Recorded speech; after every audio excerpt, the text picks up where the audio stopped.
Greetings, I'm the one called Harsho, and welcome to VG Therapy, the channel where I talk about games.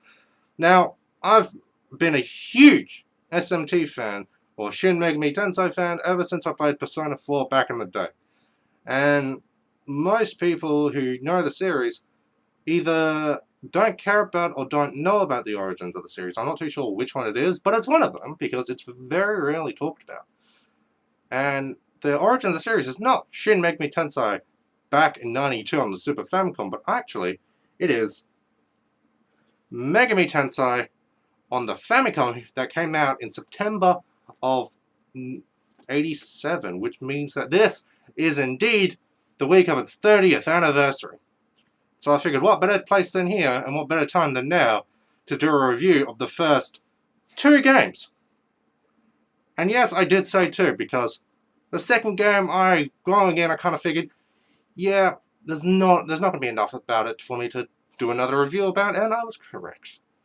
So these two games go together very well. And to do that, I decided I'm going to play Kyūyaku Megami Tensei, which is just a port of the first two games. And unlike the first two games, this one actually has a finished fan translation.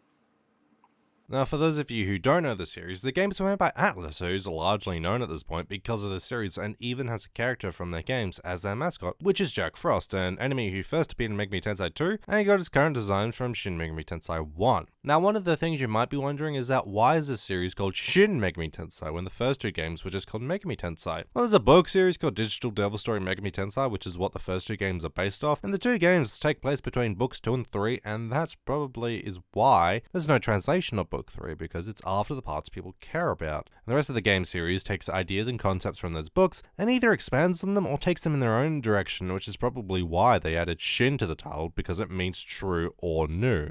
The books are nothing spectacular, if I do say so myself. I mean, I only read them because of their ties to the games, and if it wasn't for that, I probably would have just stayed with watching the OVA with the first one and forgot about it.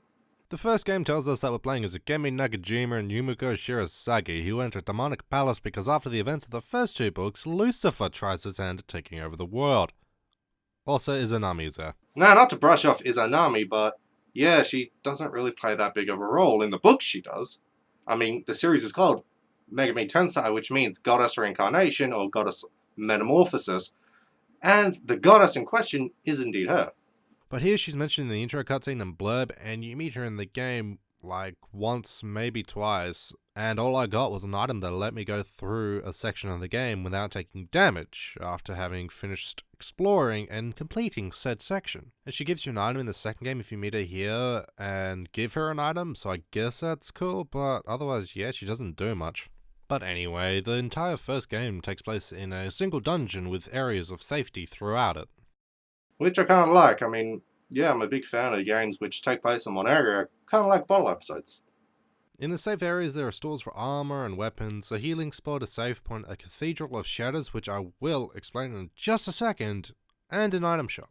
Now, not all places have these. I mean, there's a lot of places where there are no item shops, and there's a lot of places where there's just weapon and armor shops. Now, the Cathedral of Shadows I mentioned ties into a gameplay mechanic. The game is a first-person dungeon-crawling RPG, and the main quirk is that the demons and monsters you encounter you can talk to and convince them to join your party, with the two human characters being the only mandatory members of a party of at most 6. So yeah, this game was doing an interesting take on Pokemon before Pokemon was even a thing. The purpose of the Cathedral of Shadows is that you can get 2 of your demons and fuse them together to make a new, better demon. This is the main way you can get better demons because the demons you can make are better than the ones you can find. Well, at least that's what I've found, but I could be wrong. I mean, I don't have the stats of all the demons in the game.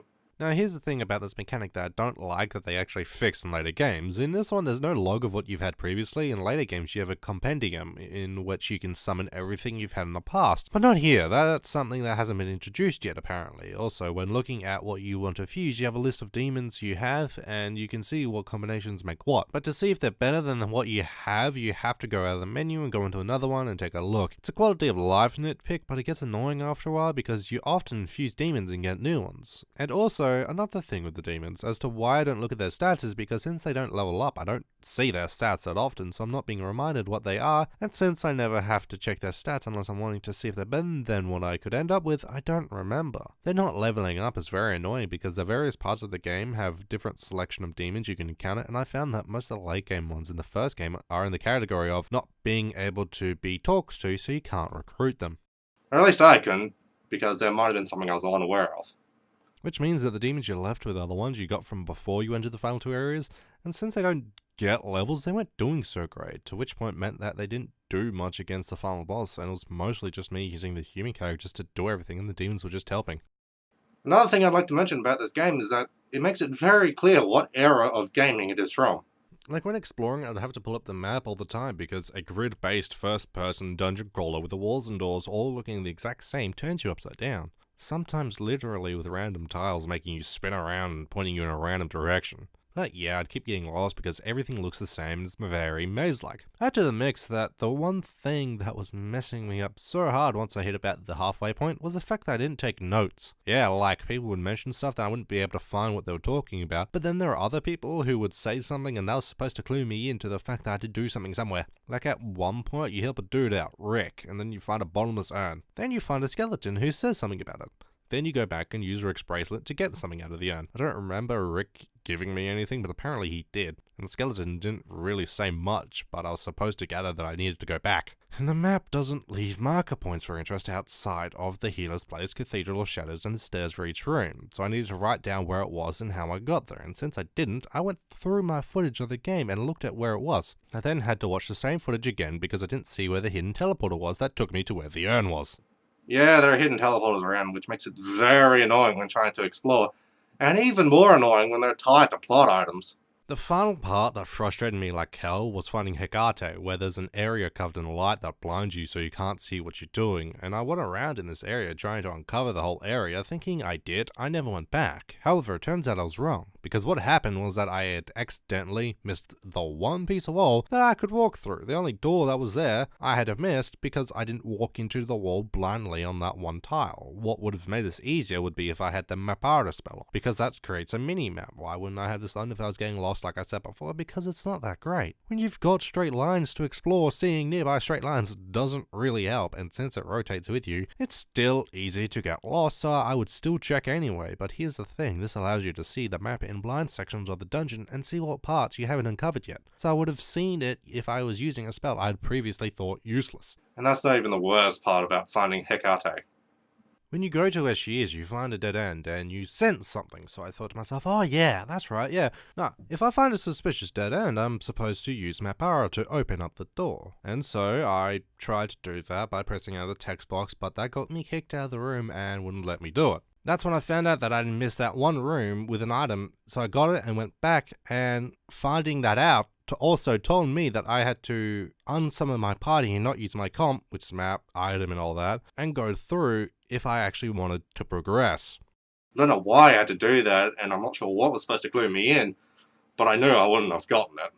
Also, when using spells and such, there's no way to see what they do. I only knew what each spell did because I've used them that many times in later games. Like, if you're not as familiar with the series, you're not going to know what the hell Dia does. Also, when I got the spell Start, I wasn't sure what it did, so I tried to look it up. I've now found a page that lists all the spells and what they do, but I couldn't find it when I was playing through the game, so I had to use it in the middle of a dungeon.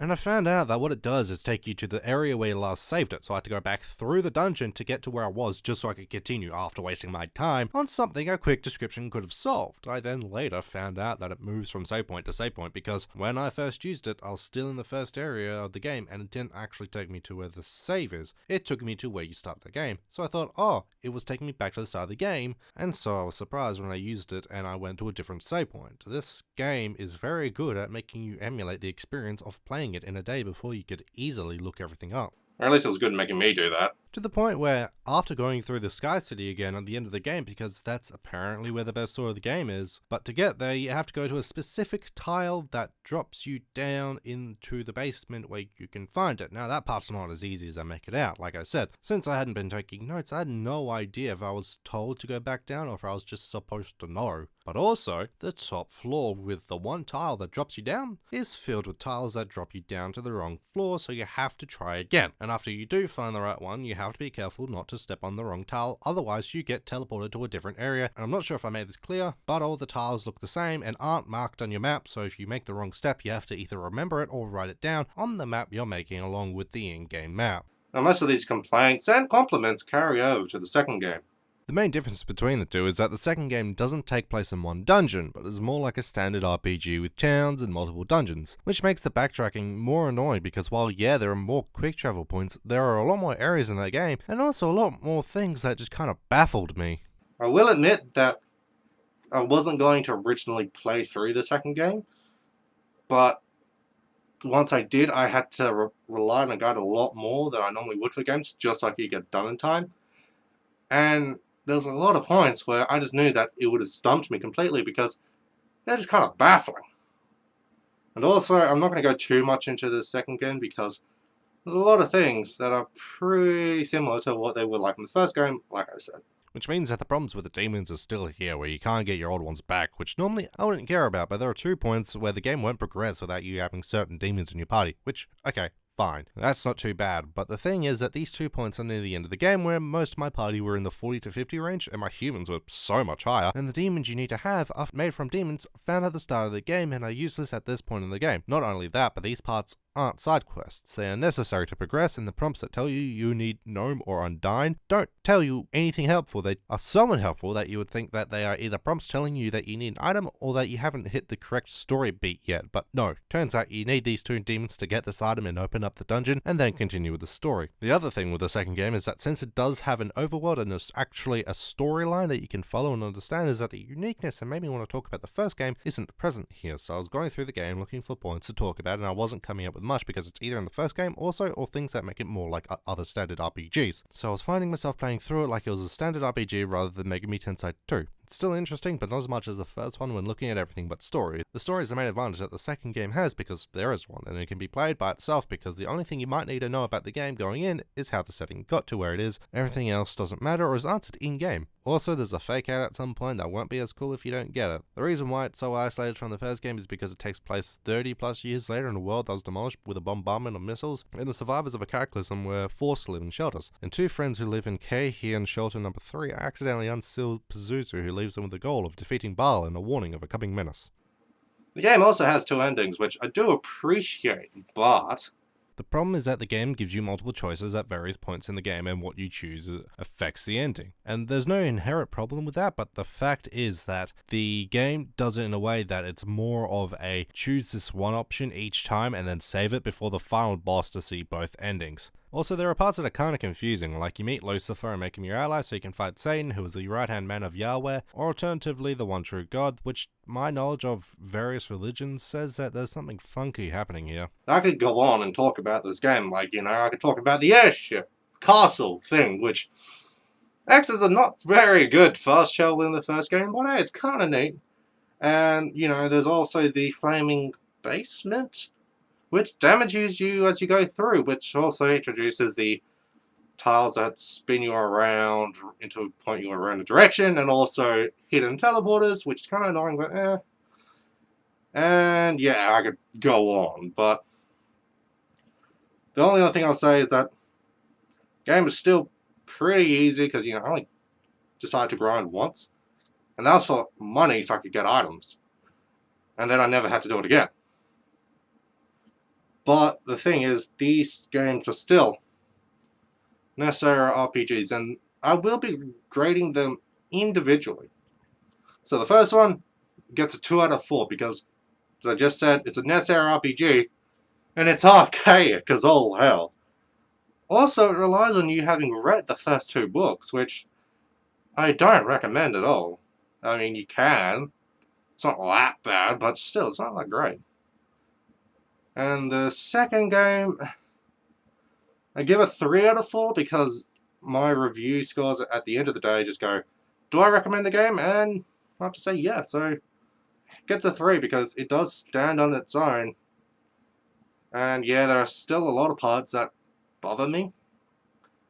At the end of the day, I'd still recommend it. And as for Kyūyaku Megami Tensei, well, because the first half of the game is not that great and I wouldn't recommend it, I'm going to say the bundle gets a 2 out of 4, despite the fact that it is the best way to play the second game, and as far as I know, the only way to play it in English. But I'll let you decide on which ones you want to play, and with that, I've been Horror Show, and this has been VG Therapy.